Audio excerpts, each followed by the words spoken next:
Bonsoir à toutes et à tous. Donc, pour celles et ceux qui ne me connaissent pas, je suis Hugues Mély, je suis le fondateur et le président de Niji. Alors, vous avez bravé le froid polaire qui nous enveloppe depuis ce matin, dompté les désorganisations de la ville suite à quelques flocons de neige cette nuit, et le beau soleil qui nous a accompagnés toute la journée a égayé votre morale, éclairci votre horizon, réchauffé votre cœur, et vous avez fait le choix d'être avec nous ce soir pour regarder l'avenir, revenir un peu du futur autour de toutes ces innovations dont on va vous parler, et on vous en remercie, on est très heureux de vous accueillir. C'était notre 10e expédition annuelle au CES de Las Vegas cette année. C'est un peu une marque de fabrique de Niji que d'apprécier faire les choses dans la durée, dans la continuité, avec engagement, avec fidélité.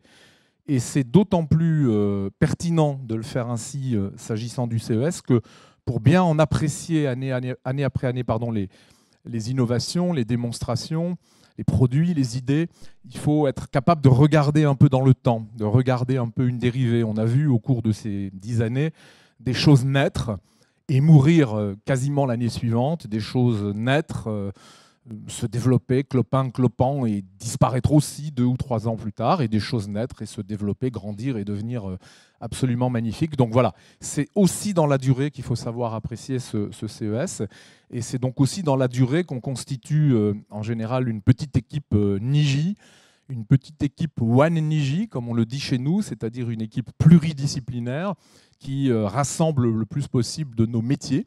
On a 6 métiers, et cette année, on avait 4 métiers portés par cette équipe, les métiers de conseil.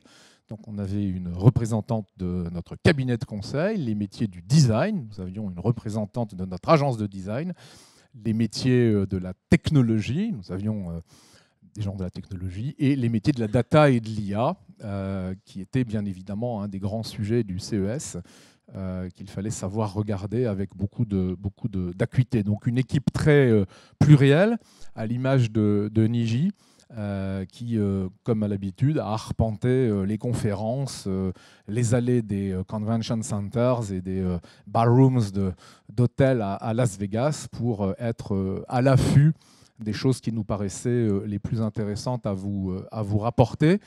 Le CES, c'est 3 lettres, c'est C comme consumer, donc attendez-vous à des choses qui sont extrêmement tirées par des usages de masse, par des usages grand public, fussent-elles parfois portées par des modèles B2B, notamment quand il s'agit plutôt des couches basses de ces innovations, et en particulier de l'électronique. Alors la deuxième lettre de CES, c'est le E, justement, comme electronic.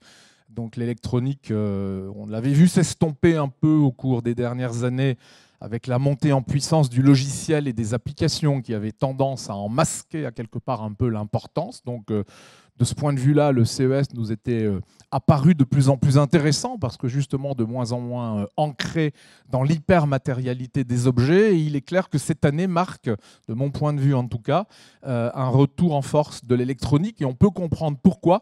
Parce qu'à l'heure de l'intelligence artificielle, justement, il y a des enjeux de puissance de calcul, des enjeux de résilience de traitement, des enjeux de sécurité intrinsèque aussi de toutes ces électroniques qui surgissent et qui font que l'innovation dans l'électronique est revenue aussi pas mal sur le devant de la scène.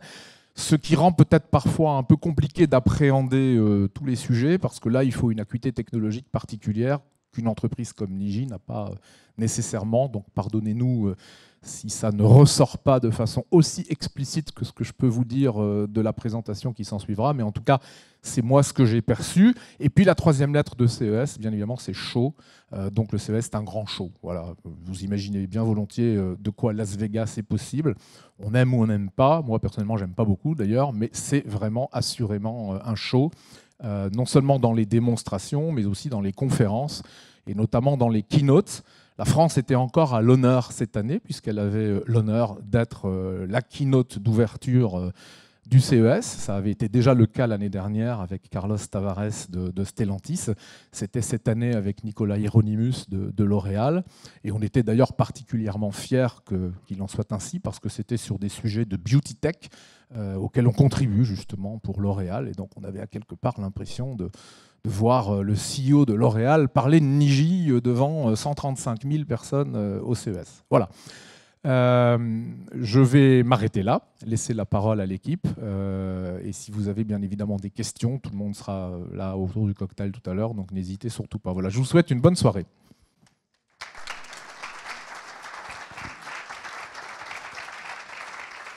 Merci Hugues. On va commencer ce débrief. On va effectivement commencer par ce petit focus sur nos 10 ans de débrief au CES. Donc ça fait effectivement 10 ans qu'on va au CES pour la bonne raison qu'a expliqué Hugues, c'est que c'est un salon qui est très représentatif de tous nos métiers. Il faut des expertises de conseil, de design et de technologie pour bien décrypter ce salon. Et c'est pour ça que depuis 10 ans, on y va. Et au fil des années, on est devenu vraiment référent sur ce salon. Aujourd'hui, on est média sur ce salon. On collabore avec d'ailleurs beaucoup de médias pour des interviews, pour des décryptages. Et on est ravis d'y aller parce que c'est un véritable shoot d'innovation pour nos collaborateurs et pour vous, nos clients, quand on revient afin de vous prédire toutes ces transformations qu'on a pu voir là-bas.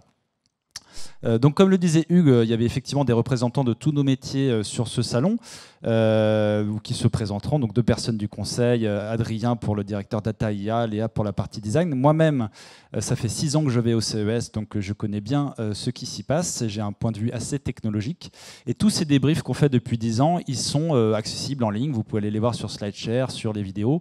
Et ce qui était assez drôle, c'est que pour nos 10 ans, il y avait également l'anniversaire du CTA qui organise le CES chaque année et qui avait 100 ans. Donc on est très synchro avec le CTA.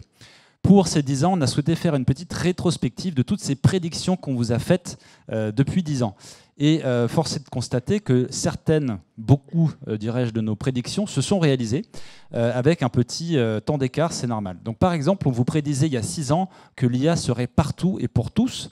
Et effectivement, quand on regarde aujourd'hui l'actualité, on le voit très bien que l'IA est effectivement développée dans tous les secteurs. On vous prédisait il y a 5 ans l'accélération de la climate tech. De la même façon, on voit que les investissements dans la climate tech se sont accélérés.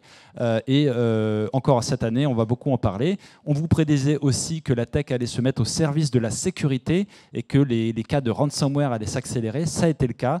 En 2023, il y a eu 2 attaques de casinos à Las Vegas qui ont complètement paralysé Las Vegas. Et donc la tech est là pour sécuriser tous ces enjeux-là. Également pour Paris 2024, il y a beaucoup de législation pour la reconnaissance faciale, etc. Des exemples aussi de produits qui se sont vraiment généralisés sur la base, et on l'avait prédit. Par exemple, les écrans pliables, il y a 9 ans, ils étaient sortis, on vous avait dit que ça allait déferler, et effectivement, aujourd'hui, il y a beaucoup de smartphones pliables qui sont vendus. On en prévoit plus de 100 millions en 2027, donc ça va vraiment se généraliser. On avait également prédit la caméra 360, pareil, 9 ans après, effectivement, c'est un vrai marché. Et on avait prédit la borne médicale il y a 6 ans, et aujourd'hui, vous avez probablement tous une borne médicale dans votre pharmacie, et on en aura bientôt tous une borne médicale dans nos gares. Donc si vous écoutez bien les prédictions Niji, vous pouvez avoir 5 à 6 ans d'avance sur ce qui va se passer dans la technologie. Donc vous pouvez même investir en conséquence, pourquoi pas. En tout cas, agir au niveau de vos entreprises pour vous adapter. Il y a parfois certaines de nos prédictions qui se sont faites, mais pas exactement comme prévu. On avait par exemple prédit l'imprimante 3D, alors ça s'est généralisé, mais plutôt dans l'industrie, dans le B2B, mais pas vraiment dans le B2C. On avait prédit l'essor des enceintes intelligentes, le vocal pour tous. Alors effectivement, il y a une très bonne pénétration du marché aux US, un peu moins en Europe, mais ça a pris tout de même dans une certaine partie du globe, et on avait prédit les casques AR et VR, un gros raz-de-marée de ces casques-là.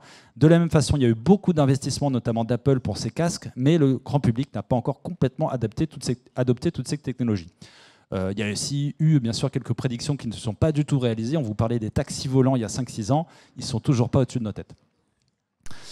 Voilà pour ce petit bilan de toutes nos prédictions. On va parler un peu maintenant de cette année, qu'est-ce qu'on a vu au CES, et on va commencer par un petit point sur la data de ce CES. Ce CES, c'était plutôt un vrai succès, il y avait une vraie effervescence dans les allées.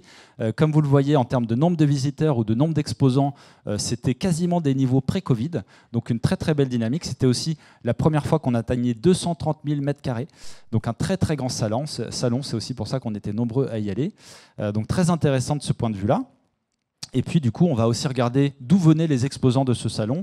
La plupart venaient d'Asie. À 50%, ils venaient d'Asie. Ils venaient d'Amérique du Nord et d'Europe. L'impression, quand on est au CES, c'est que c'est la Corée qui a vraiment dominé sur les grands stands et sur les petits stands. Parce que les Chinois, en fait, c'était beaucoup de petits stands, donc un peu moins visibles. Par contre, la Corée, très, très visible. Et d'ailleurs, ils ont raflé la moitié des Innovation Awards. Donc, que ce soit les grands groupes ou les petites startups, très, très présents.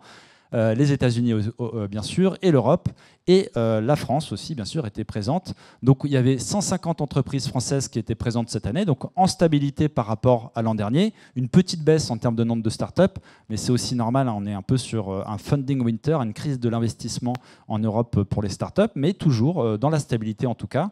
Et au niveau des grands groupes, il y avait des présents bien visibles, comme L'Oréal, Hugues vous en a parlé, mais il y avait aussi des absents. On a été étonnés de ne pas avoir des grands groupes comme Stellantis, Schneider ou Somfy cette année. Voilà, en tout cas, c'était notable. Et pour finir ce petit point sur le CES 2024, on voulait un peu le mettre en perspective par rapport aux autres salons du monde. Donc vous connaissez les plus petits comme Vivatech à Paris ou le Web Summit de Lisbonne. Donc c'est des salons qui sont un peu plus focus sur les startups et qui adressent un peu plus l'Europe et la PAC.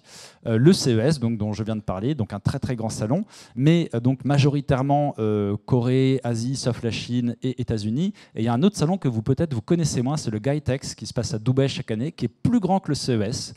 Et qui représente un avantage notamment sur sa couverture internationale. Quand on va au GITEX, on voit des entreprises qu'on ne voit pas au CES, notamment des entreprises de Chine. On a tous les BATX qui viennent d'Inde, d'Afrique, du Moyen-Orient, d'Amérique du Sud. C'est des continents qu'on ne voit pas du tout au CES. Donc ce qui est très intéressant pour Niji, c'est de couvrir les deux salons. C'est ce qu'on a fait cette année.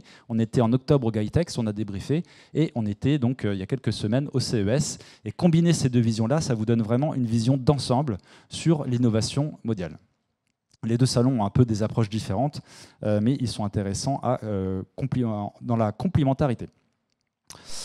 Voilà pour le petit focus sur le CES 2024. On va commencer ce débrief et on le commence toujours avec ce petit exercice prospectif qu'on fait chaque année. On regarde les innovations qu'on a vues cette année et on se projette dans une journée du futur en 2030 avec un personnage fictif qu'on a appelé Alice. On avait fait aussi cet exercice l'an dernier, mais comme ça fait les 10 ans qu'on fait ce débrief, on s'est dit que cette année, Alice allait être un peu plus vieille. Et Alice, dans ce scénario de cette journée fictive, elle a vécu beaucoup de choses anxiogènes. Elle a vécu des crises diplomatiques, des crises sanitaires, des crises énergétiques. Et donc, dans ce scénario, Alice, elle va chercher un peu à se prémunir de tous ces dangers et d'être prête un peu à toute éventualité.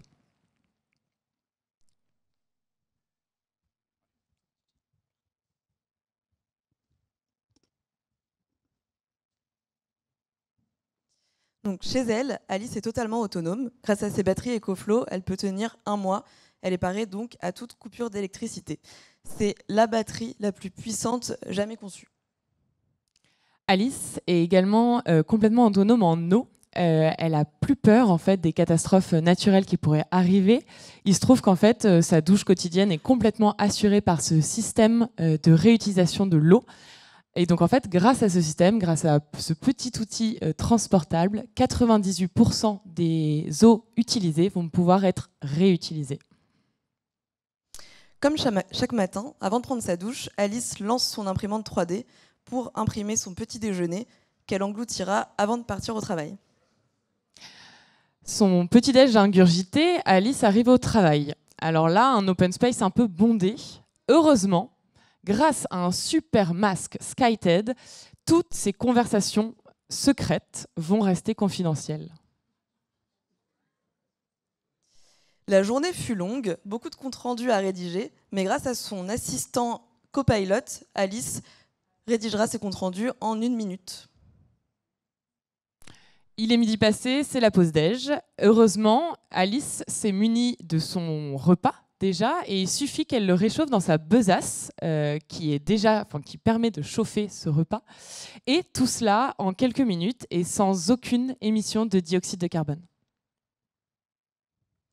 À 15h, Alice a une petite migraine, mais heureusement, son entreprise a équipé son open space de la solution AlgoCare qui lui permet de préciser donc qu'elle a une migraine, comme vous pouvez le voir ici, et en fonction de ses symptômes, une tasse de nutriments est délivrée et elle peut la consommer.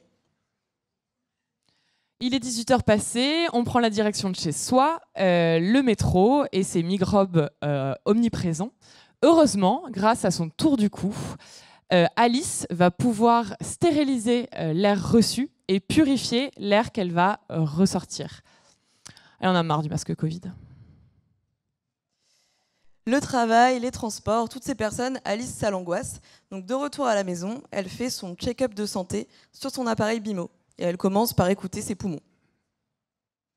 Les résultats ne sont pas méga concluants. Une petite crise d'angoisse commence, mais son veston capte ce stress et lui permet de se procurer un câlin à elle-même. Et ça la réconforte énormément. Et comme le disait Florent au début, Alice, avec les 10 ans de débrief, elle a pris de l'âge et la ménopause s'impose. Avant d'aller se coucher, Alice s'équipe de son bracelet Terra qui prédit ses bouffées de chaleur et refroidit, grâce au surmatelas qui est couplé au bracelet, son matelas de 15 degrés pour passer de bonnes nuits sans aucun réveil. Vas-y.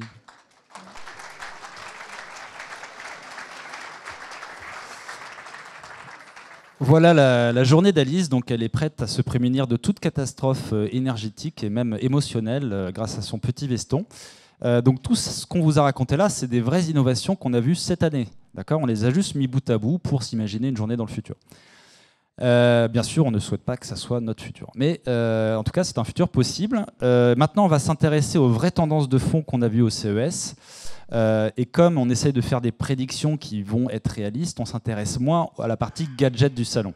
Donc on ne va pas vous parler, même si c'était un fait notable, des nouvelles télé 4K transparentes de LG qui ont fait sensation. On ne va pas trop vous parler des équipements informatiques. On ne va pas vous parler non plus des coûts de communication comme le Bolly de Samsung qui n'est qu'une redite de celui de 2020. Donc c'est un robot qui ne verra a priori jamais le jour. C'est vraiment un coup de com'. On va vraiment s'intéresser aux tendances de fond et à ce qui va se produire. Et donc, on va beaucoup vous parler d'IA aujourd'hui.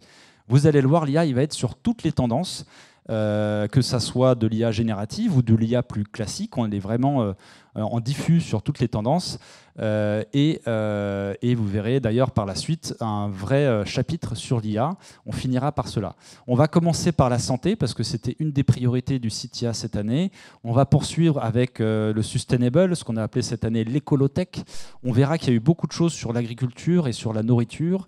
On verra aussi qu'il y a eu beaucoup de choses sur la mobilité, la sécurité. Et donc on finira par ce gros chapitre sur l'IA.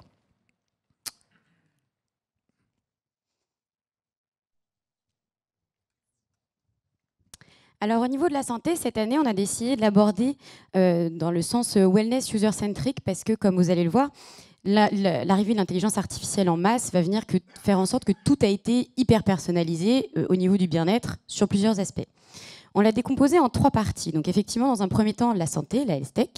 On a aussi fait un focus sur l'accessibilité qui était déjà certes mentionnée l'année dernière, mais qui est encore plus en puissance cette année. Et enfin, il est très important de mentionner l'arrivée en masse de la beauty tech au niveau du CES cette année. Au niveau de la santé, donc pour faire un petit retour en arrière sur ce qu'on a pu expliquer, en 2022, on avait parlé des innovations qui étaient tournées plutôt pour désengorger les hôpitaux suite à une réaction de crise avec le Covid qui était arrivé. En 2023, dans cette continuité, il fallait s'affranchir des lieux de santé et donc ramener la médecine chez soi. Et on avait également dit qu'il y avait des innovations qui étaient pour les professionnels de santé.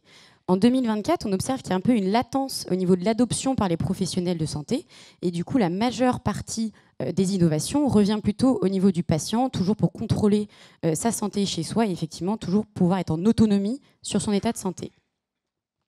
Dans un premier temps, on a effectivement, comme mentionné dans la journée d'Alice, avec Withings qui nous propose BIMO, qui est un petit appareil qu'on va pouvoir utiliser assez facilement chez soi. Les cas d'examen qu'on va pouvoir réaliser en quelques minutes, ou voire même quelques secondes, sont dans un premier temps la température. On va pouvoir également prendre la fréquence cardiaque, le taux d'oxygénation dans le sang et enfin aussi réaliser un électrocardiogramme. Le tout est déjà certifié médicalement pour la somme de 250 €. Vous pouvez le faire chez vous ou même en téléconsultation. On a également Retinov, des Français, qui en fait nous parlent de la DMLA, c'est la dégénérescence maculaire liée à l'âge. C'est une maladie au niveau de la vision, en fait c'est un trouble visuel qui vient toucher une personne sur 6 en France, qui est également la première source au niveau des problèmes de vue pour les plus de 55 ans. Et en fait, ils ont proposé un test, déjà dans un premier temps, qui va pouvoir se baser sur 4 capteurs, enfin 4 éléments facteurs. qui vont être dans un premier temps le tabagisme, l'alimentation, l'hérédité et tout ce qui va être un peu des signes précurseurs au niveau de la vue. Donc une fois que le test est passé, s'il y a des signaux forts pour cette maladie, après il y a des tests un petit peu plus poussés. Au niveau de l'accessibilité, moi j'ai beaucoup aimé cette innovation qui est en fait une intelligence artificielle qui s'appelle Iris, qui va pouvoir permettre en fait de pouvoir signer à un chatbot. Maintenant, ça y est, c'est rendu accessible pour les personnes qui ont des troubles au niveau de la parole. Donc on peut imaginer en fait des centres d'appel qui sont maintenant modifiés grâce à la caméra, où l'intelligence artificielle va reconnaître les signes que va faire la personne et pouvoir l'assister en cas de besoin. On a également dans la catégorie accessibilité LG avec son Universal UpKit, qui en fait va pouvoir maintenant customiser l'intégralité de la maison et tout ce qui va être au niveau de l'électroménager également. C'est-à-dire qu'on va avoir des nouvelles poignées au niveau des machines à laver, au niveau du frigo également. Ils ont retravaillé par exemple au niveau des aspirateurs, les poids et le barycentre des aspirateurs pour que ce soit beaucoup plus accessible pour des personnes qui ont des déficiences au niveau de leur mobilité. On a certes une technologie qui existait déjà avant, c'est-à-dire au niveau des prothèses imprimées en 3D, mais là Siemens nous le propose à plus grande échelle et plus rapide. Donc en fait, ils vont faire un digital twin avec le membre qui est en nécessité d'avoir une prothèse. Et l'avantage avec cette nouvelle innovation et cette nouvelle technologie qui existait, c'est de pouvoir le faire avec un moindre coût, c'est-à-dire qu'on va passer tout de même d'environ 80 000 $ la prothèse à 8 000 $, et également dans le temps de production, c'est-à-dire qu'avant on comptabilisait cela parfois en années. Et maintenant, on va comptabiliser cela en semaines. Donc effectivement, c'est rendre tout de suite beaucoup plus abordable et beaucoup plus rapidement les personnes en cas de besoin. Au niveau de la beauty tech, nous avons un nouveau métier maintenant qui est en danger, ce sont les prothésistes ongulaires, car il y a la possibilité maintenant de faire une manucure chez soi à la maison. C'est-à-dire qu'en fait, on va poser la main dans le boîtier, l'intelligence artificielle va venir reconnaître la main, et en l'espace de entre 20 et 50 minutes en fonction du besoin, venir vous faire une manucure complète sur votre main pour la somme de 700 $. Donc effectivement, ça peut arriver assez fréquemment sur le marché. Enfin, il était très important au niveau de la beauté de vous parler de la keynote dont Hugues a déjà fait un petit teasing avant, la keynote L'Oréal, qui était tout de même pour le fait marquant. Première fois qu'on avait une entreprise de beauté qui faisait une keynote. Également, ils étaient là pour la keynote d'ouverture du CES, donc très visible. Et c'est effectivement, Niji est très fier de travailler en collaboration avec eux au niveau de la Digital Factory. Ils ont refait un petit rappel en fait de toutes les innovations qu'ils ont pu faire et toutes les contributions dans le secteur de la beauté. Ils ont fait un rappel sur Apta, qui est également au niveau de l'accessibilité. Ils ont fait un rappel du Color Sonic avec Eva Longoria sur scène. Ils ont fait un rappel au niveau plus sustainable pour le coup, effectivement, avec le Water Saver, qui est en fait au niveau des bacs de rinçage dans les salons de coiffure. Ils sont focalisés sur la technologie au niveau des gouttes d'eau pour faire des économies extrêmement fortes de quantité d'eau. Donc effectivement, on voit que dans ce secteur-là également, le sustainable reste quelque chose d'important. Je vais laisser Chloé vous expliquer un petit peu plus.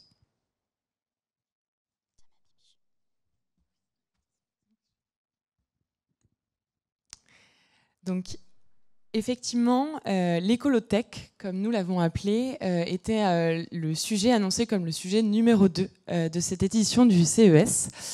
Alors, de notre côté et côté Niji, on reste un tout petit peu perplexe sur cette dimension complètement durable et écologique du CES 2024.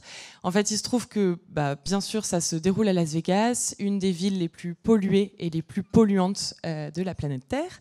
Et le problème, malheureusement, c'est que cette tendance est encore actuelle, avec l'inauguration notamment de la Sphère, cette gigantesque salle de spectacle. Donc, l'inauguration a eu lieu fin septembre 2023 et il se trouve qu'en termes de consommation énergétique, c'est un désastre et ça représente notamment l'énergie annuelle de tous les foyers de la ville de Carcassonne, par exemple. Alors, pour dérouler ce sujet, quand même, nous, on voulait voir avec vous notamment 4 gros enjeux qui constituent cette thématique de la sustainability, l'énergie et notamment comment produire l'énergie et notamment les nouveaux moyens qui nous sont offerts pour produire cette énergie, le retour en force de l'hydrogène, mais notamment sur sa façon de le produire de manière plus propre et plus verte, de nouveaux cas d'usage sur le recyclage et la revalorisation de nos déchets pour rendre notre économie toujours plus circulaire. Et enfin, la thématique autour de l'eau, cette ressource qui est de plus en plus consommée et malgré tout qui se fait de plus en plus rare. Pour commencer, sur l'énergie, on a eu un petit coup de cœur pour LV Energy, qui en fait utilise le son, donc qui a une technologie brevetée là-dessus, et donc qui, avec le son, va créer de l'énergie et notamment de la lumière. Pour l'instant, nous sommes sur un essai de, grâce à 3-4 décibels de son, en fait, ils arrivent à allumer une ampoule. Alors, comme vous le savez, chez Niji, on veut toujours aller plus loin. Donc, nous, on imagine le restaurant 100% autonome d'ici 5-6 ans. Mais on vous aura prévenu. Des camions qui fonctionnent à l'hydrogène, c'est déjà le cas.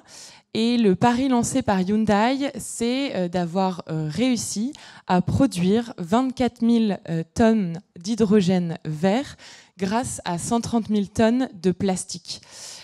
Donc la nouveauté, c'est que c'est relativement propre et que la flotte de camions existe déjà et notamment déployée aux US et en Corée. Du côté du plastique, on veut du plastique végétal et Panasonic nous en propose à partir de résidus de café et de brèches de bière. L'avantage, c'est que notamment quand il se décompose notamment en eau. Ensuite, une petite nouveauté, des moules connectés, ou plutôt des mollusques connectés. C'est une spin-off du CNRS qui nous propose en fait de mettre des capteurs sur des mollusques, donc des moules, des huîtres, afin de capter en fait et d'analyser leur comportement, ce qui nous donne beaucoup d'informations en fait sur la pollution de cet environnement maritime. Et enfin, une petite innovation. Donc en fait, la ferme gonflable, c'est une ferme. Alors Midbar, cette start-up coréenne, va nous proposer de personnaliser et d'installer des parcelles d'agriculture chez nous. Donc premier avantage, bien sûr, ça nous permet de consommer toujours plus local, mais surtout, en fait, ce système réussit à convertir l'humidité de l'air en eau agricole en temps réel et à ce moment-là, d'économiser 99% de l'eau par rapport à l'agriculture traditionnelle.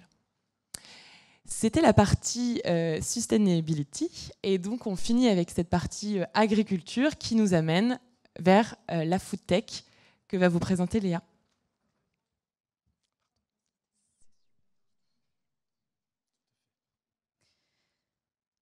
Donc côté AgriFoodTech, on a un grand enjeu qui n'est pas nouveau, on en avait déjà parlé il y a 2 ans, mais on va être de plus en plus nombreux sur Terre. Donc d'ici 2050, on sera environ 10 milliards d'humains. Et donc ça pose une grande question, c'est comment nourrir tous ces humains. Et donc on va devoir révolutionner la manière de nourrir et la manière aussi de se nourrir de manière plus intelligente et plus durable. Et donc on va voir comment la tech répond à cet enjeu. Côté géant américain, donc on a évidemment vu John Deere. On en avait aussi parlé il y a 2 ans de leur solution See & Spray, donc qui permet de pulvériser de l'herbicide uniquement là où il y en a besoin, donc via le bras qu'on voit ici à l'écran équipé de 36 caméras. Cette innovation a fait ses preuves puisque depuis son lancement, elle a permis d'économiser 30 millions de litres d'herbicide. Donc c'est un grand pas vers une agriculture plus raisonnée dont on aura besoin pour demain. Un autre constructeur, celui-ci japonais, le tracteur qu'on a vu juste avant était autonome. Celui-ci va encore plus loin puisqu'il n'y a même plus de cabine. Donc on est vraiment entre le tracteur autonome et le robot. Et il va aussi plus loin dans ce qu'il promet aux agriculteurs puisqu'ici, on a vraiment un nouveau mode de vie. On promet de passer du temps en famille, finalement d'être en télétravail, puisqu'on peut tout contrôler à distance. On a parlé d'agriculture raisonnée. L'agriculture de demain sera aussi prédictive. On a vu donc cette société coréenne qui s'appelle Inflow, qui suit notamment le poids des cochons pour les envoyer au bon moment à l'abattoir. Donc, c'est une ferme qui est surveillée 24 heures sur 24, 7 jours sur 7. Et c'est un peu flippant, mais ce qui est le plus flippant, c'est que sur leur site internet, ils ont aussi une solution pour les humains.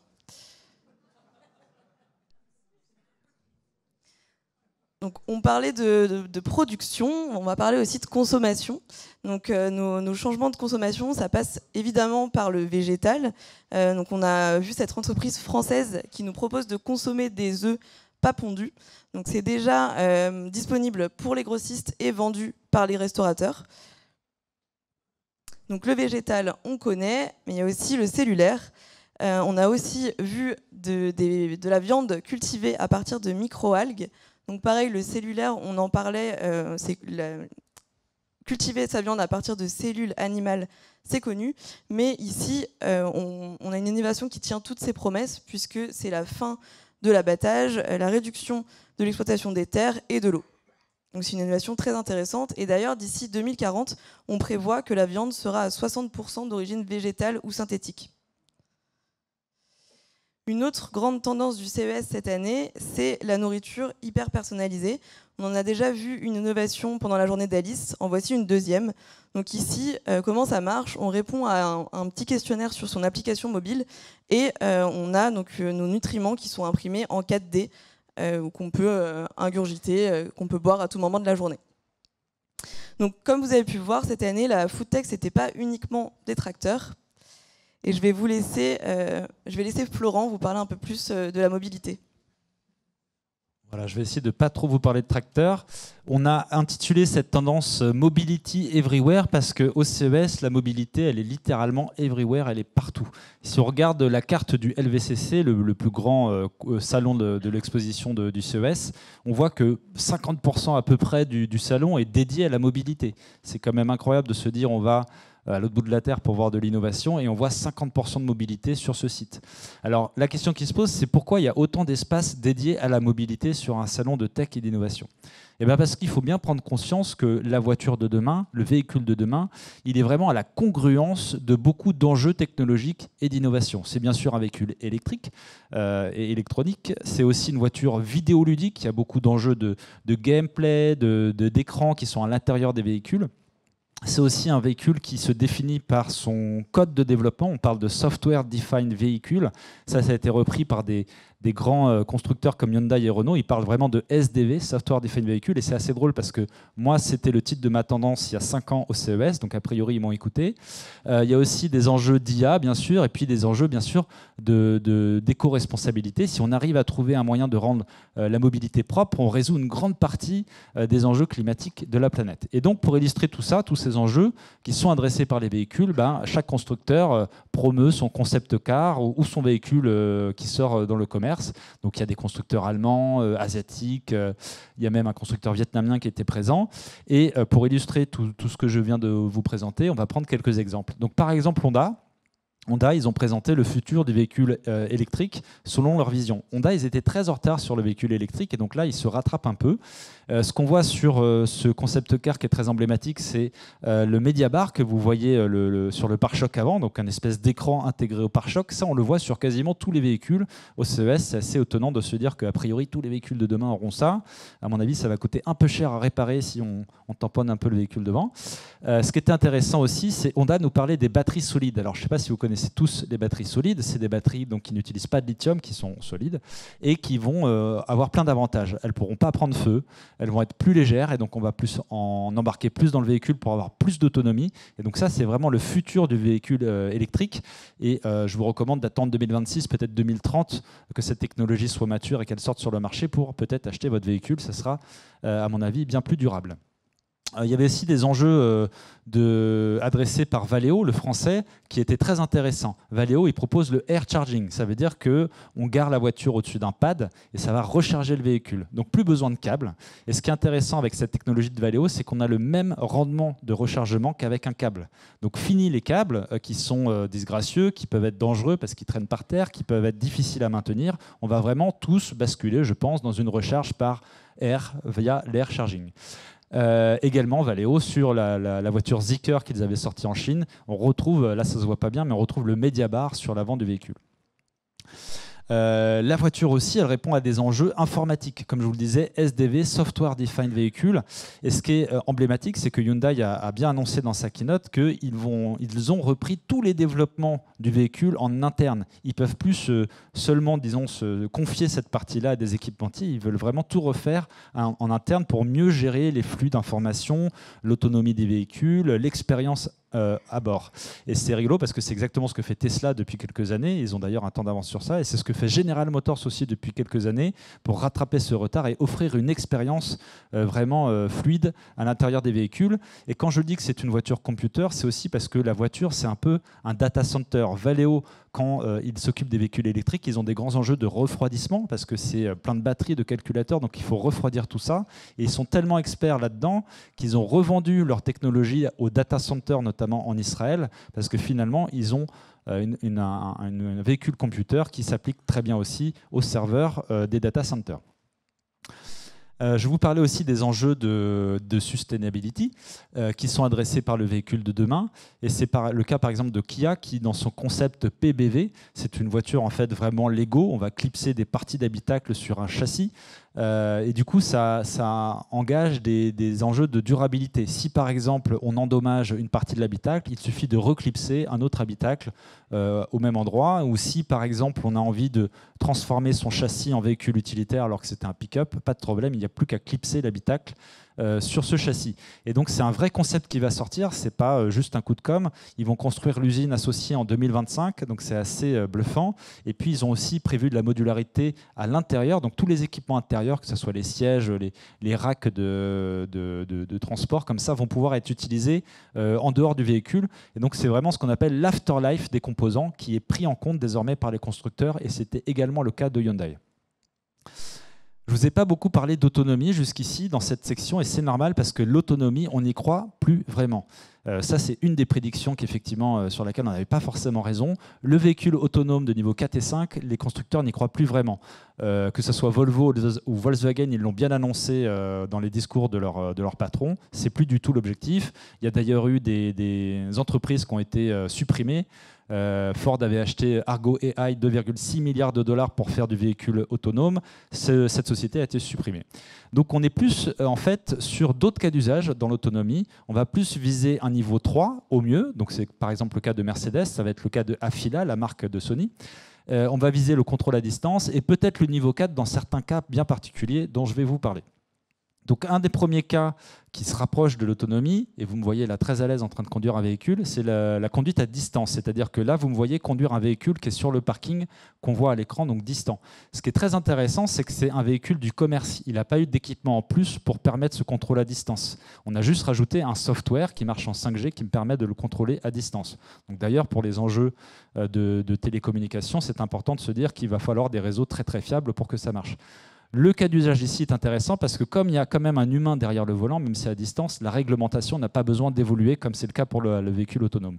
Et on peut imaginer des cas d'usage très intéressants. Si vous allez par exemple au théâtre à Paris et que vous n'arrivez pas à trouver de place, vous pourrez laisser votre voiture au milieu de la route, appuyer sur un bouton et il ira se garer tout seul grâce à un opérateur. Enfin, en tout cas, dans quelques années. Le niveau 4, on va plutôt l'adresser sur des cas d'usage bien spécifiques, donc notamment les tracteurs, on en a parlé avec Léa. Là, on a encore un exemple de tracteur autonome pour le maraîchage, c'est Doosan qui propose ça. Ce tracteur, il est intéressant parce qu'il est aussi autonome dans sa recharge de batterie. Ici, on fait du battery swap et le tracteur est capable de le faire en autonomie. Il y avait également, là je parle de tracteurs, mais il y avait également beaucoup d'engins de construction sur ce CES. C'était très étonnant de voir que désormais le véhicule électrique, c'est aussi des engins de construction électriques, notamment Caterpillar avec ses énormes engins miniers ou de ville étaient proposés des véhicules électriques. Ça a un avantage, c'est que ça ne fait pas de fumée. Donc quand on travaille dans des tunnels ou dans des mines, c'est un vrai avantage. L'autre avantage dans les villes qu'on voit sur les plus petits véhicules, c'est que ça ne fait pas de bruit, ça ne pollue pas, et donc c'est prêt à moins polluer les villes. Il y avait également HD Hyundai qui proposait des équipements de ce type, John Deere, Doosan. Et ce qui est intéressant de voir, c'est que ces gros véhicules qui marchent à l'électricité, finalement, il faut aussi s'y préparer. Pour ceux d'entre vous qui travaillent dans l'énergie, il faut que la grid, il faut que nos fournisseurs d'électricité soient prêts à recharger ces gros véhicules gourmands en énergie. Et puis juste pour finir sur la mobilité, sachez qu'il y avait aussi beaucoup de concepts de taxi volant. Alors comme je vous l'ai dit, je pense qu'on n'y croit pas trop. C'est juste là pour faire rêver, mais c'est tout de même agréable de se dire que certains constructeurs imaginent qu'en 2030, on volera au-dessus de Los Angeles dans ce gros appareil que vous voyez à droite au prix d'un Uber Black. Voilà, je vous ai parlé de mobilité et vous voyez bien que des engins volants au-dessus de nos têtes ou des véhicules autonomes, il y a aussi des enjeux de sécurité qui vont en découler pour pas que qu'il y ait des prises de contrôle à distance non souhaitées. Et ça tombe bien parce que c'est la prochaine tendance, c'est la sécurité. Oui, donc cette année, nouveauté pour 2024, nouvelle tendance, la sécurité qu'on a décomposée en deux parties. La sécurité physique, dans le sens où la sécurité des personnes, on a pu voir des boîtiers anti-agression, des pepper spray connectés. On a vu également au niveau de la santé digitale, donc la santé au niveau plutôt des data, et on va vous donner quelques petits exemples pour illustrer tout cela. Au niveau de la santé, la sécurité des personnes, pour donner un petit chiffre, en fait, depuis la tuerie de Columbine aux États-Unis en 1999, il y a déjà eu plus de 373 fusillades dans les établissements scolaires aux États-Unis. Et donc, pour faire face à ce problème-là, Bosch propose plutôt une caméra, en fait, pour venir détecter le port d'armes à une visée plutôt au niveau des établissements scolaires. On a également les Hollandais, TokenMe, qui nous proposent de sécuriser votre chantier, en fait, avec des petits tokens que vous allez avoir portés au niveau du casque et également des capteurs que vous allez avoir dans les pièces. Tout cela est connecté au niveau de la data et ramené dans un système d'information où ils vont pouvoir détecter, par exemple, s'il y a des pièces qui ont une forte chaleur, donc ça pourrait prévenir le risque d'incendie. La qualité de l'air pour éviter tout ce qui va être fuite de gaz.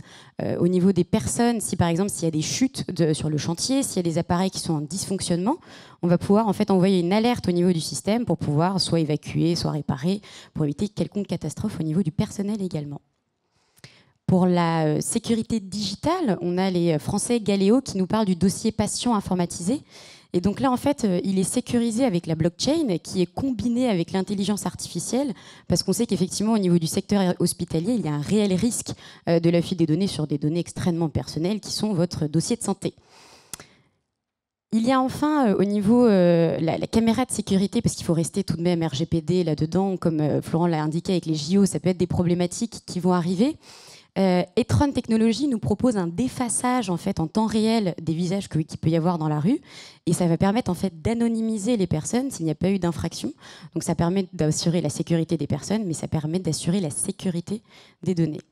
Effectivement, n'oubliez pas que pour toute situation de cybersécurité, cela fait depuis 3 ans que Niji a lancé son activité sur le secteur. Pour faire une dernière ouverture, on en a parlé énormément tout du long de cette présentation, c'est l'intelligence artificielle et il est temps d'y aller vraiment sur le sujet. Je laisse la parole à Adrien. Donc l'IA, on en a entendu parler pendant toute la présentation. Finalement, sur le salon, elle était présente dans quasiment toutes les innovations, plus comme un branding marketing où on avait systématiquement un logo qui était posé sur à peu près tous les stands indiquant IA, IA ici, IA là-bas. La question, c'est plutôt cette IA, comment a-t-elle été utilisée et quelles sont réellement les tendances de fond qu'on a pu observer sur le salon. Les tendances qu'on a réussi à observer, c'est plutôt essayer d'industrialiser l'IA et se servir de cette intelligence artificielle au sein des outils pour les rendre plus pertinents, plus intelligents, avec plus de données utilisées, d'où ce smarter. On va aussi augmenter leur périmètre d'action. Pourquoi parler du coup d'IoT? Tout simplement parce qu'on va parler principalement de produits qui sont interconnectés les uns avec les autres, que ce soit les produits de votre maison, les produits de votre jardin, voire même votre voiture, on en parlait tout à l'heure. Et finalement, on va être capable d'interconnecter l'ensemble du réseau, plus seulement une personne, mais potentiellement aussi toutes les personnes avec lesquelles elle interagit. Et enfin, un accès plus facile. On va avoir une IA qui ne demande plus d'interagir soit en tapotant, soit en lui parlant. Elle va être capable systématiquement de capter nos mouvements, de capter nos sentiments et de réagir en fonction. Pour une première innovation intéressante, c'est par exemple le robot proposé par Augment Robotics, qui va être capable d'être le meilleur ami de votre chien ou de vos enfants, vous permettre tout simplement de les occuper pendant que vous êtes dans votre canapé. Et finalement, cette innovation, qu'est-ce qu'elle va réutiliser? Elle va réutiliser un ensemble de briques d'IA qui ont été prises sur étagère, qui sont faciles d'accès et qui vont nous permettre d'identifier facilement la posture de votre chien. Est-ce qu'il a envie de jouer? Est-ce qu'il a plutôt envie de dormir? Potentiellement, ça va essayer de le différencier de vos enfants pour ne pas leur lancer une balle et plutôt leur proposer des jeux plus intéressants. Mais on reste quand même sur des choses qui sont bien installées, qui sont efficaces, qui sont pertinentes et qui rendent nos robots plus efficaces. Toujours dans cette gamme de robots, on va avoir des robots maintenant qui vont permettre de faire du barista.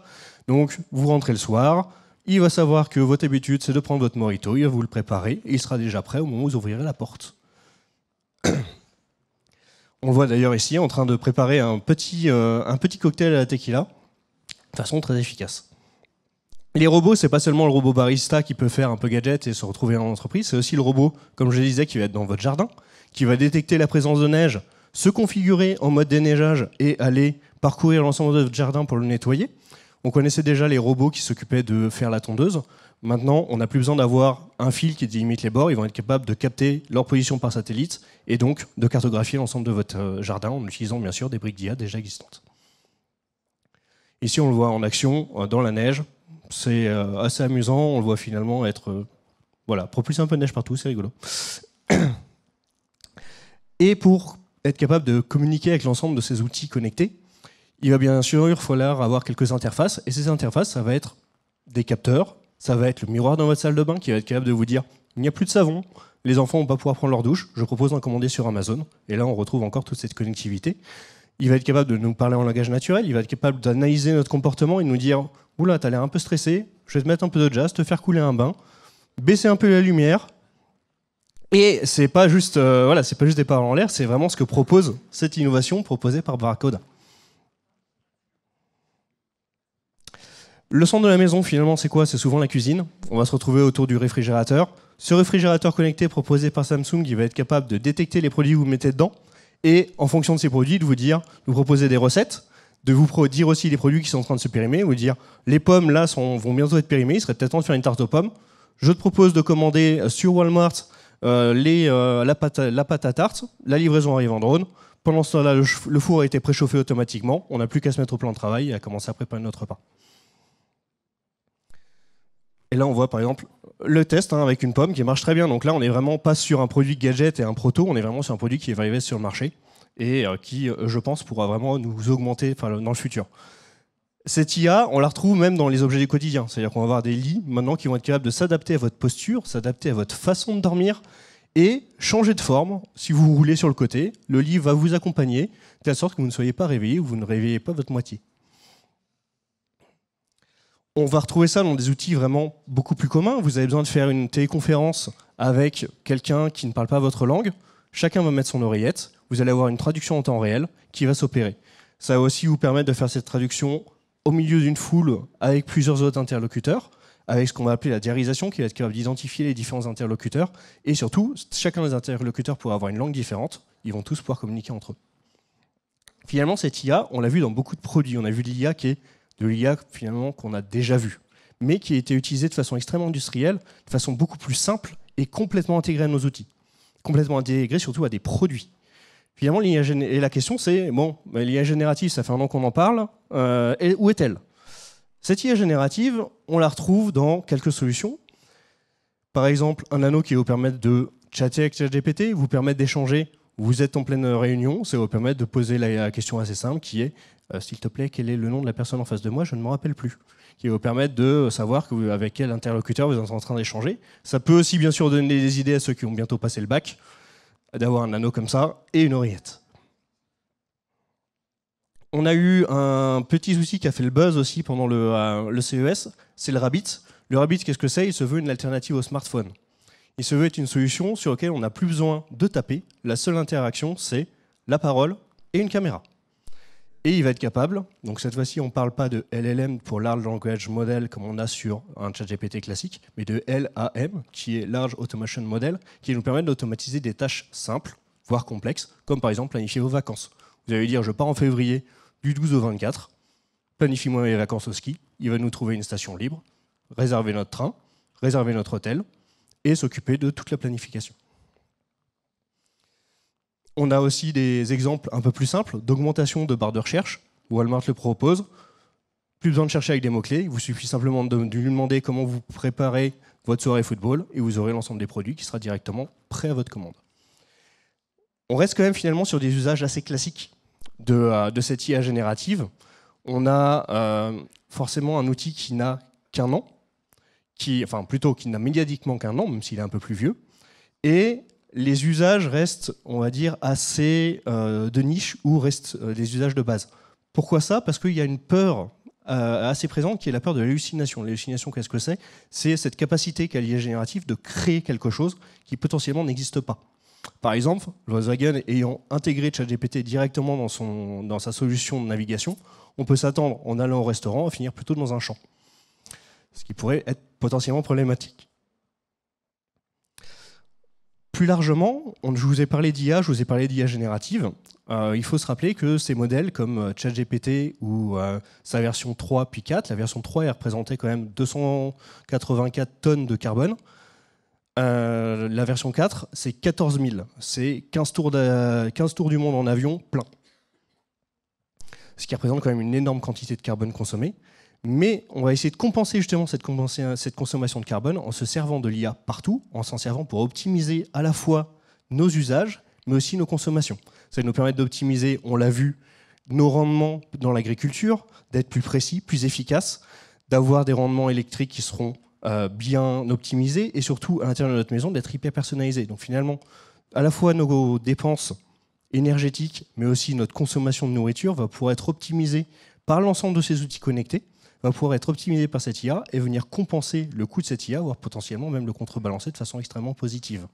Donc on peut imaginer que cette IA va nous permettre de nous accompagner dans le futur et on s'attend bien sûr à avoir des innovations pour 2025 qui soient encore plus disruptives, avec cette fois-ci sûrement des changements des usages liés à cette IA générative qui est arrivée. Merci. Donc ça, c'était effectivement notre point de vue sur l'IA au CES. Et puis, pour finir, on va vous présenter nos petits coups de cœur personnels. Je vais commencer avec mon petit coup de cœur, qui est tout simplement un casque de MR, Mixed Reality. Donc c'est le Xreal Air Pro 2. En fait, c'est vraiment le concurrent de l'Apple Vision Pro. Hein. C'est à peu près les mêmes features, sauf qu'il est beaucoup plus léger. Comme vous le voyez, c'est juste des grosses lunettes de soleil, beaucoup plus abordable en termes de prix. Et donc pour moi, c'est les deux freins actuels de ce type de casque, c'est l'encombrement et le prix. Et donc là, on les résout. Et quand on l'essaye, on est vraiment bluffé. On est bluffé d'avoir cet écran à 1 mètre de soi. On a envie de travailler toute la journée avec. Et puis surtout, il y a des caméras qui captent nos mains en face de nous et qui l'intègrent dans l'univers virtuel. Donc on peut s'amuser à avoir des objets virtuels en face de soi. Donc c'était assez bluffant à essayer, surtout cette légèreté au niveau de la taille de l'appareil. Alors pour ma part, j'ai envie de quitter un peu l'IA et donc je suis parti sur une plante. Alors une plante qui a une spécificité, c'est qu'elle est issue de la biologie de synthèse. Qu'est-ce que c'est que la biologie de synthèse? C'est de l'ingénierie génétique pour la biologie. Ça veut dire avoir modifié cette plante génétiquement en lui intégrant de nouveaux gènes qui lui permettent de la rendre 30 fois plus efficace qu'une plante classique pour absorber l'ensemble des molécules polluantes, mais aussi le CO2. Ce qui vous permettrait donc de purifier votre maison de façon bien plus efficace, bien sûr. Moi, c'est certes un vélo électrique qui est déjà sur le marché, mais en soi, ce que j'ai beaucoup aimé, c'est que pour un petit gabarit comme moi, il fait 22 kg. Il a une autonomie de 105 km avec les nouveaux moteurs Valeo. Il a la spécificité d'être avec de l'intelligence artificielle qui va venir reconnaître la façon de pédaler qu'on va avoir et en fait venir adapter toute la source d'énergie qu'on va injecter en fait au niveau du vélo.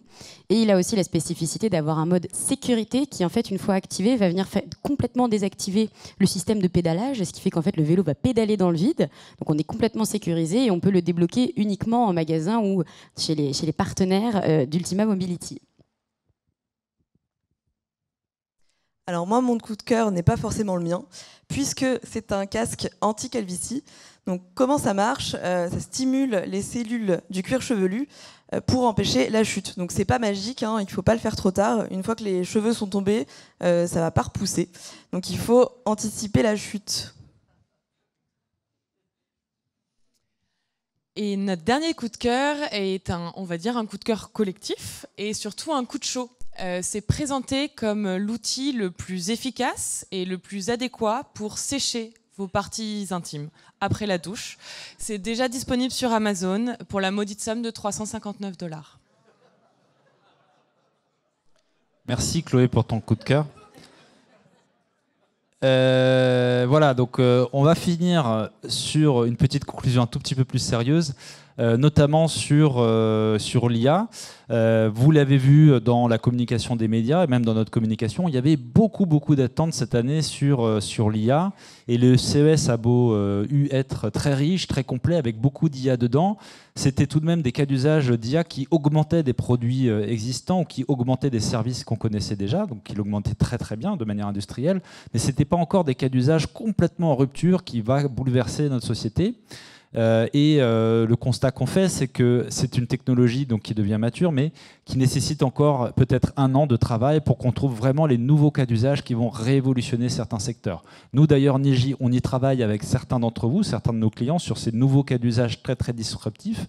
Et je pense que le CES va aussi travailler dessus. Donc, ça sera très intéressant d'aller voir le CES 2025 pour voir vraiment des choses complètement en rupture. Et sur ce constat de ce travail progressif de l'IA, c'est aussi un constat qu'on a fait et qui fait écho à cette étude que vous connaissez probablement, donc sur notre baromètre des usages de la transformation digitale. Donc vous l'avez bien sûr à disposition dans l'autre salle. Et d'ailleurs, cette étude, elle va recommencer là pour la version 2024. Donc voilà pour ce débrief CES. Et on va passer peut-être à une phase de questions, si vous en avez.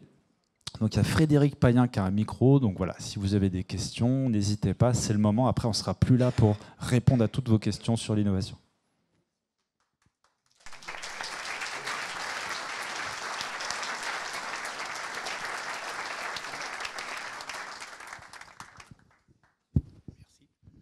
Florent, toi qui as fait le GITEX et le CES, pour une entreprise, il y a un intérêt d'être plus d'un côté que de l'autre ? Alors c'est une bonne question. D'ailleurs, je parlais avec des startups de la Nouvelle-Aquitaine de ces 2 salons et beaucoup de startups ignoraient le GITEX. C'est vrai qu'en Europe, c'est moins médiatisé le GITEX. Donc le CES, oui, c'est un intérêt parce que c'est très axé sur les médias. Il y a beaucoup de médias, beaucoup d'articles de presse, beaucoup de vidéos qui sont faits au CES. Donc si on veut se faire connaître, c'est très intéressant.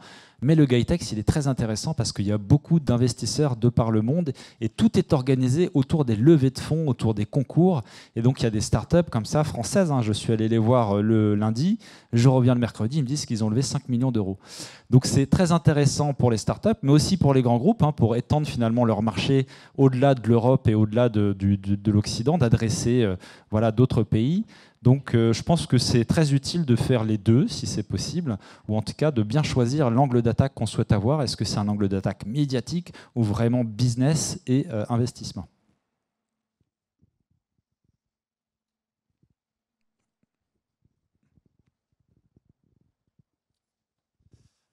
Florent, quelles sont les règles pour pouvoir participer au CES ? Autrement dit, est-ce que c'est ouvert à toutes les entreprises ? Alors le CES, historiquement, pour y participer, il fallait disposer d'un objet électronique. Historiquement, on ne pouvait pas aller au CES avec juste une solution cloud ou une application mobile. Alors ça s'est quand même démocratisé. Aujourd'hui, on peut aller au CES avec effectivement juste un service numérique. Et c'est pour ça d'ailleurs que le B2B a pris une place plus importante au CES. Donc finalement, aujourd'hui, tout le monde peut postuler pour le CES. Petite particularité, sur l'Eureka Park, qui est la zone dédiée aux startups du CES, là, il y a effectivement un petit contrôle sur ce que vous présentez. Et puis, il y a également une autre règle, c'est qu'on ne peut pas venir 2 années de suite. Donc, on peut venir 2 années de suite. Et d'ailleurs, c'est pour ça que parfois, il y a un peu de redite pour les gens qui vont 2 années de suite au CES. Et donc, nous, on fait bien le tri entre ce qu'on a déjà vu, ce qu'on vous a présenté l'an dernier et ce qui est vraiment nouveau. Mais en tout cas, on peut venir 2 années de suite et pas 3, à moins d'avoir un nouveau produit.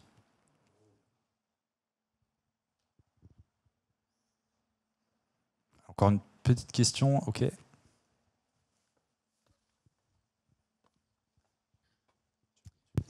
Merci et bravo à toute l'équipe. Est-ce que vous pouvez nous décrire un peu les coulisses de préparation de ce débrief ?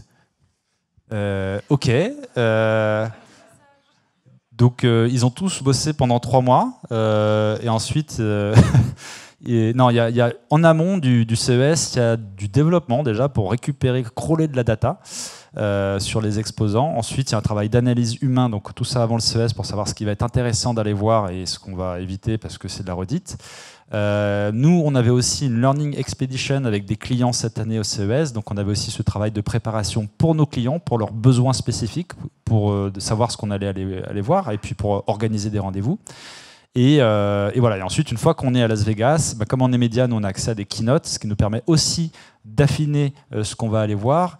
Et voilà. Ensuite, c'est le CES. Et donc là, on quadrille chaque allée, chaque exposant. On parle quasiment à tout le monde. Quasiment, pas quand même tout le monde, parce qu'ils sont 4000. On parle à beaucoup de monde. C'est aussi pour ça qu'on est 4 et parfois 5 quand on a aussi des clients. Et après, on fait des débriefs. On fait des conférences, on fait des articles, on travaille encore avec des médias, beaucoup. Vous avez peut-être suivi sur les réseaux sociaux de Niji les différents articles qui sortent en collaboration avec Niji. Et donc c'est un travail aussi qui peut faire rayonner Niji auprès de clients qui ne nous connaissent pas encore, et ils auraient bien tort. Alors, moi j'ai une question, c'est par rapport à la Corée du Sud. Ouais. Moi aussi j'ai fait Las Vegas, et c'est vrai que la Corée est de plus en plus présente, même à la NRF et autres. Et j'ai remarqué que, on va dire, 75% de vos exemples, c'était des exemples de sociétés coréennes. Est-ce que vous pensez que ces sociétés coréennes, je ne parle pas des gros, des LG, etc., mais toutes ces sociétés sur la santé en particulier connectées et autres, sur les pet care, etc., est-ce que vous pensez qu'elles ont elles sont au-dessus maintenant des sociétés chinoises qui avaient le vent en poupe il y a quelques années? Sauf qu'on sait qu'il y a des normes gouvernementales qui ont changé un peu fait vriller les BATX. Et d'autant plus, j'ai entendu dire qu'en Corée du Sud, ils étaient très proches du GDPR par rapport à chez nous. Donc est-ce que la Corée, c'est là qu'il faut investir? Est-ce qu'il faut travailler avec eux? Est-ce qu'il y a des choses à faire? Voilà. Alors oui, c'est effectivement un État qui est très très innovant, très très en avance. Ils n'ont pas de ressources naturelles très développées, donc ils misent beaucoup sur la tech. Donc ils ont rattrapé un retard de développement extraordinaire. Et aujourd'hui, effectivement, ils ont des innovations. Je vous ai dit, ils ont raflé la moitié des Innovation Awards au CES, donc c'est assez énorme. Et c'est un pays passionnant. Cependant, le CES, il est un peu biaisé dans sa vision parce que voilà, il y a beaucoup de Corée au CES, mais si on va au GAITEX, il y a tous les pays du monde et la Corée est présente, mais la Chine est beaucoup plus présente au GAITEX. On peut voir du Huawei, on peut voir d'autres Baidu, on peut voir d'autres sociétés, donc beaucoup de startups chinoises. Donc je dirais que oui, la Corée, c'est fantastique comme pays en termes d'innovation et je pense qu'il faut y croire et investir. Il parie d'ailleurs beaucoup sur l'hydrogène, mais je pense aussi que c'est une vision un peu biaisée et que si on va au GAITEX, justement, ça rééquilibre un peu les choses. Et on voit que oui, ils sont en avance, mais attention, les Chinois sont aussi très très présents et d'autres pays du monde d'ailleurs, comme l'Inde, qu'on voit aussi très peu au CES. Je vous remercie à tous pour votre attention tardive.